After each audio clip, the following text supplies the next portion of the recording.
Dr. Bhairavi Balasubramanian. I practiced that all day. Balasubramanian. She's shaking her head. Dr. B is a PhD and an internationally recognized spiritualist, facilitator, and astrologer. She travels across Mama Gaia, bridging the consciousness of sky and earth. She downloads and writes extensively. Many of us have met her through multimedia, through Facebook. She writes extensively on the process of spiritual awakening and the necessity for discernment in an age of disinformation. Her current work focuses upon anchoring galactic energies that support the unfolding of humankind's evolutionary potential through the years of Saturn in Capricorn. She holds a doctorate in political science from the UK and has an extensive background in social work and learning methodologies. She is also known as the Sky Priestess. Without further ado,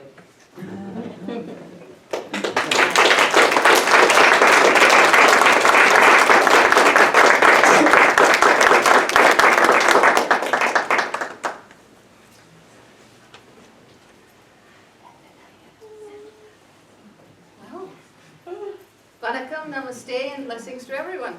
Namaste. My name is Dr. Bhairavi Balasubramanian. I do not expect you to know how to pronounce that. The Sky Priestess works, Bhairavi works, or as some of you do, Dr. B works as well. I am very humbled to see not only the gathering in front of me, but the, for lack of a better word, the spiritual caliber of the beings that have gathered here today. As far as I'm concerned, I am an incidental in this production.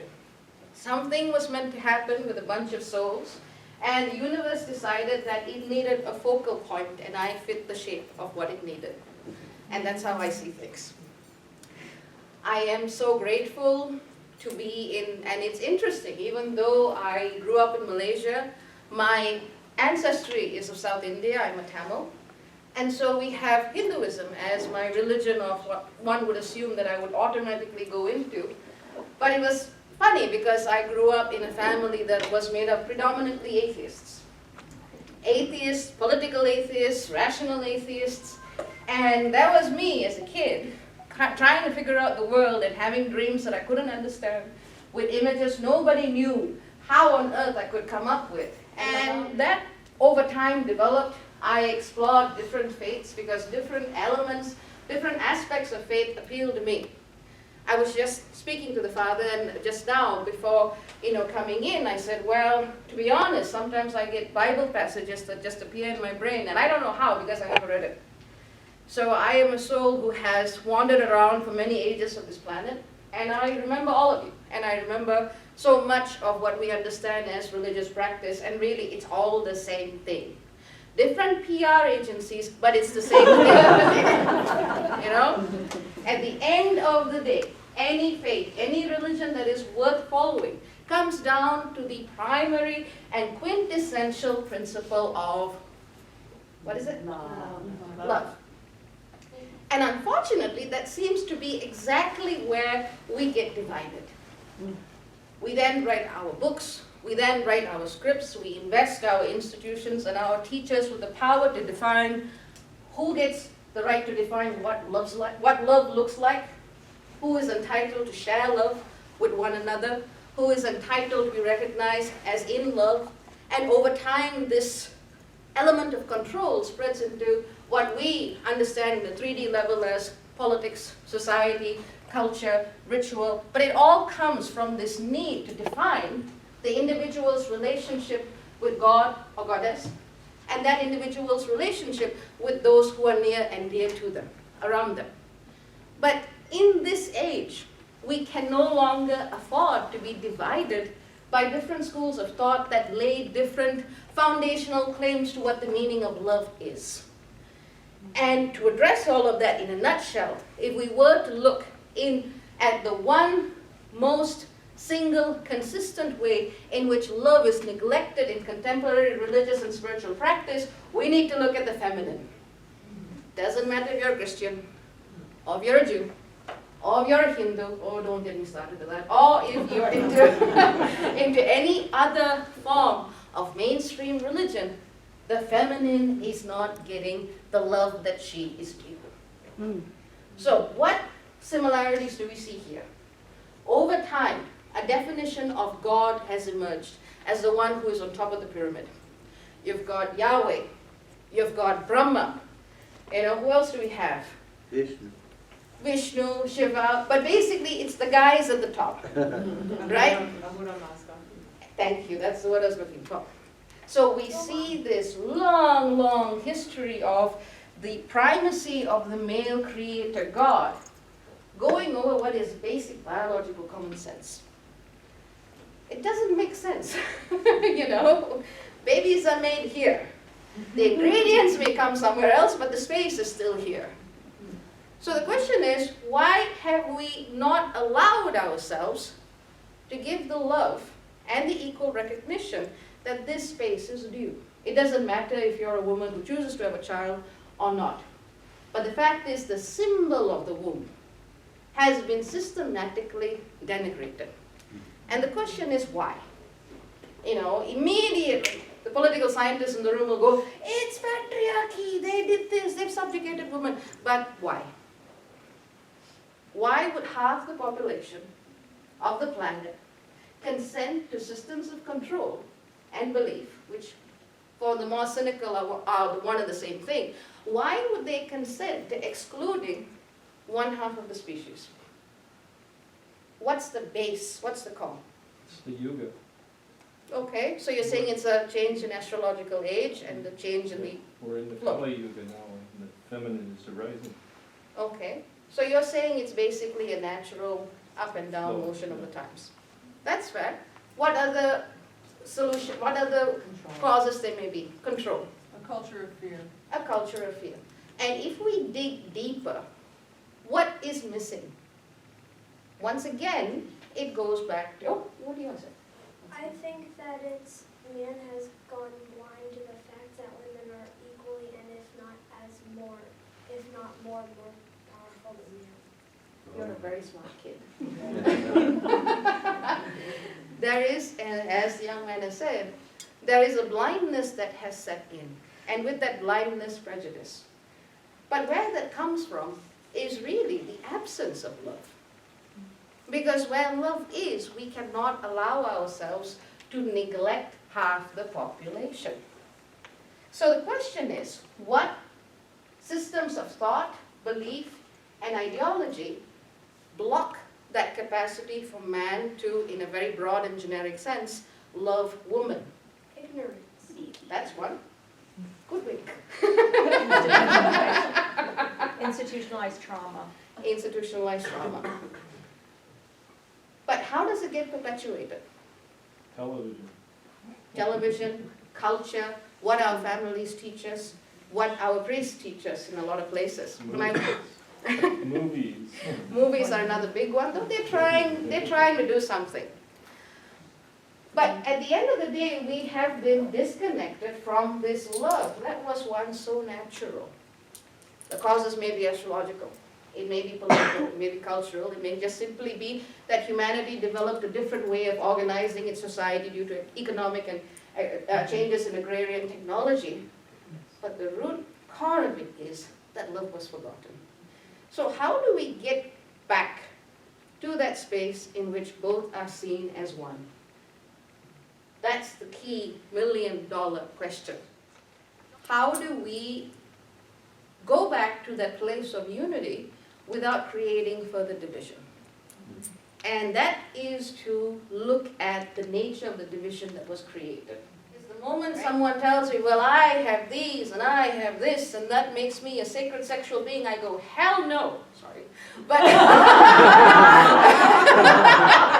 in a church, sorry. But basically, it is not got to do with your biology. human beings have been segregated into two camps. We call it essentialism, for those familiar with the academic side of things, to assume that a certain biological form attributes you with certain emotional qualities and certain spiritual qualities, and the idea of valorizing the female form above the man is the same tactic of divide and conquer. It doesn't change the problem. So in other words, we have to look at how within a man we see the divine feminine. Within a woman, we see the divine masculine. And then we realize that these terms have nothing to do with it. And that's where people get a bit confused. Because we use words, we use concepts to neatly label, categorize concepts, and simplify things so that we can understand them in the day-to-day. And without those labels, life becomes maybe more interesting, but certainly takes a lot more time. But how do we actually begin to see people as love bodies, irrespective of what actual body they have?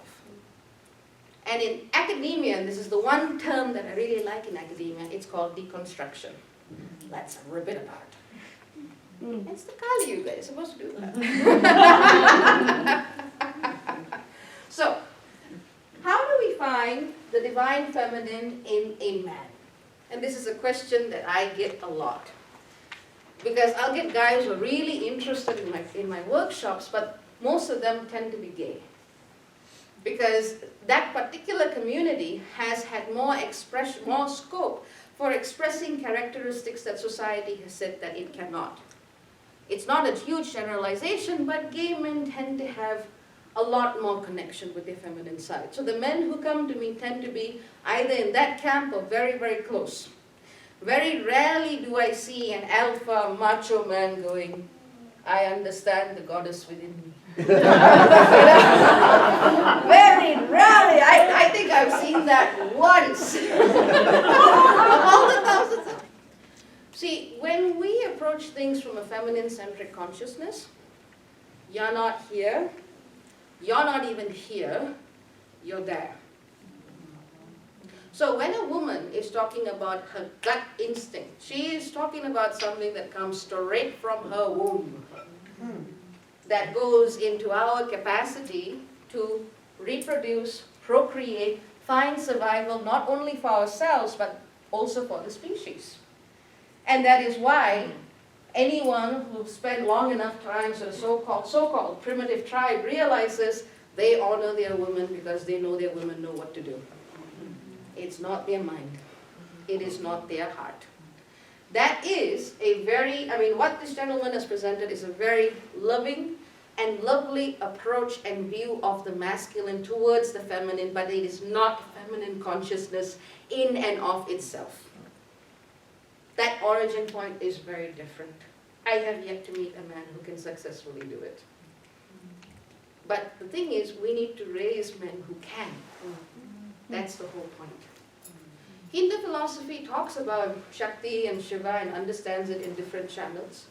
And that is a spiritual technology which works towards integration. But to have that feminine realization and that consciousness, the way you know you're at that place is where you're feeling it in your body. It's not about what you think. It's not about what you've read. It's not about what others have taught you. Within your body, your cells have connected to that primordial source of the womb. Has any man in this audience done that yet? But in this reality, this is what we require of our menfolk and our womenfolk, because we've forgotten how to do it. When a woman menstruates, and this is one of the reasons why organized religion got as pissed off with the menstruating woman as it did, when she knows how to do it right, she goes inwards. She connects her womb to the galactic womb, and she downloads. The ancient South Americans understood this principle. The South Indians understood this principle. There are still some very rare records of how temple priestesses in South India were honored, especially at that time of their month. Right now it's well, don't tell the priest, but it's okay. There's been a complete cultural shift. because India has forgotten its own ancient spiritual technology. So when I go there, I piss off a lot of priests. Literally, I'll get into a fight in a temple. You know, I just feel this rage, but I've learned to calm it down a bit. There are still some temples I can't go into because her presence is there, and that neglected consciousness of the feminine just rises forth and meets someone who sees her. But literally, we need to acknowledge that this connection is something that we have to experience in a feminine language, which is not necessarily a female language, because a man can access it. You just need to know how to turn it on. Everyone has a womb center. Some women, you know, will naturally access it. Some women will hate the fact that they have a womb. And very rarely will you find a man who knows how to access it in this biological form. And that would be the genesis of a whole new male teacher. Hopefully they don't get caught in other stuff. Hopefully. But what does woman do? Woman has the biology. She has the equipment. But she's not stepping into a goddess self. What does she then do? She associates her form with her spiritual power, and that is a mistake. That's just the tech. It's like associating the dumbbell on the floor with your strength when it is you who create your own strength with it. And that is something that we as a collective can only do when we begin to honor once again what was once known as women's mysteries. It's not just about menstruation, but it's also about being able to emotionally, at a cellular level, connect with that womb energy once more. For a man, the closest practice that I have found that tries to do this, it's close, but not quite, is the Chinese tradition, especially in their martial arts practices. When they are doing Tai Chi, the way they focus on their Dantian to control the flow of the energy is the closest that I have seen thus far. I've yet to go to South America, so there might be a shaman in there who knows exactly what I want. We will see, you know, or Africa might have it, I don't know. But what I do see with men who learn how to control their energy there, they are far less likely to adopt violence towards the feminine. Far less likely. Because you don't want to lose all the energy that you've stored in focusing, anchoring, refining, and storing your own cosmic information. You're not going to waste it on hurting somebody. So that's a good general practice for men, but it's still not close enough. And the way I see this changing is not by all of us suddenly going to Tai Chi class, but is in creating a culture where everyone is encouraged to simply sit still, don't think, listen, forget everything you think you know, read, seen, have done, and just be still with the darkness within. And why do I say darkness? Now, for me, darkness is not evil. It has never been evil. If you want to grow something in the earth, what do? You dig a hole, you put it in, you cover it up. Right? And that's how you grow food. Is darkness evil there? No. So when you want to give birth to a child, the child goes in this little cave, nestles, and then comes out kicking and screaming. Are there torchlights in the womb? No. So to create, to gestate, we need those periods of rest and respite where the sun's energy is not fully focused on our conscious awareness. We actually need to surrender that awareness and embrace the time in which we let go of the I.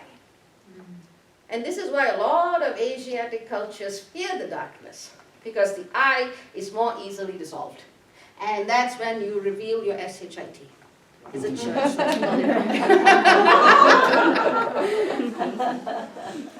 And that is why we see all these stories of demonic women, whether it's Lilith, whether it's God knows what are the names in Southeast Asia. We get all these stories to prevent people from actually sitting in the time and space where they will be challenged. So for me, at the very least, the way we return to the feminine is first to deconstruct the idea that it is only the birthright of women, to instill a culture where men, women, boys, girls are comfortable with even embracing the idea that there is a way of knowing God without using your mind. Where faith is not just about a matter of heart, and that is very important, but it is also aligned with a consciousness of the body that comes from so deep within. The farther you go, you realize you're back at the start of creation. And that is through your womb center. So that is what I would say, personally. And the world isn't going to change with this one talk, but I feel this is what the ancestors of this land wanted me to say. It is to honor that sacred space of creation. So do we need a lot of sunlight there? No, Do we need a torch like that? no, Do we need some guy writing down telling us what to do there? no. What do we need? Quiet. Quiet. Quiet, no concept, no knowledge, no form. And a lot of people get in trouble with me when I try to explain this concept, because then I will get women doing this beautiful litanies of, I was in the space of the void. I felt all these emotions, and I go, the more they talk, I realize they're in La La Land. Right?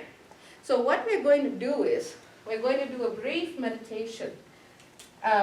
How are we for time, Patricia? You are just at 30. Right, wonderful.